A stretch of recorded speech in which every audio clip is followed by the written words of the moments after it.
Ketika Allah mengatakan Allah berada di atas langit, ahli sunnah tidak berani untuk mengatakan Allah tidak di langit.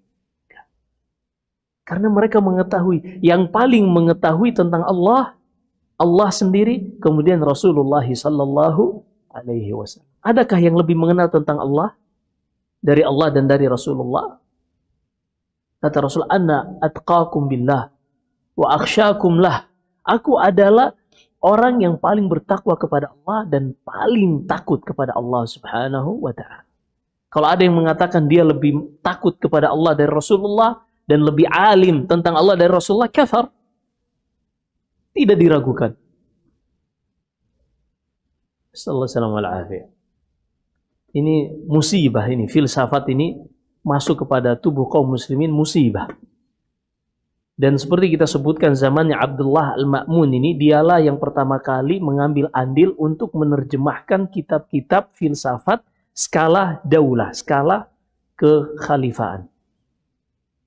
Hingga akhirnya masuk, tercampurlah keyakinan-keyakinan ahli sunnah. Karena subhanallah, orang-orang yang dulu belajar filsafat, mereka menganggap itu suatu yang keren. Iya. Kalau nggak belajar filsafat, nggak keren. Mereka memandang orang yang belajar Al-Quran, hadis, ulama-ulama kolot. Iya. Sampai sekarang, orang-orang pergerakan, wah ayo kita kita gulingkan pemerintahan. Mereka melihat ulama-ulama yang duduk di Masjidil Haram, Masjid Nabawi, yang duduk di masjid-masjid, mengajarkan tentang ibadah, mengajarkan tentang tahara, mengajarkan tentang salat, puasa. Mereka menganggapnya ulama ul haid wan nifas. Ulama-ulama yang hanya kenal tentang haid dan nifas saja. Mereka nggak ngerti fiqhul waqi'. Mereka nggak ngerti tentang fiqh yang realita yang sedang terjadi. Ini kita harus gulingkan pemerintahan, kita harus demo.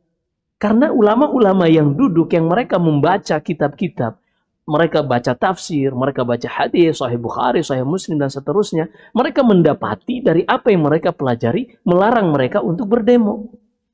Melarang mereka untuk menentang pemerintah selama mereka di atas kebenaran. Ini pentingnya kita belajar sesuatu di atas manhaj. Manhaj itu artinya metode memahami. Metode atau metodologi di dalam memahami Islam. Itulah manhaj. Anak kasih contoh. Manhaj seperti misalnya ahli sunnah wal jamaah di dalam mengambil akidah, manhaj mereka, metode mereka adalah mereka tidak akan mengambil sumber akidah kecuali datangnya hanya dari Al-Quran dan dari sunnah Nabi Sallallahu Alaihi Wasallam.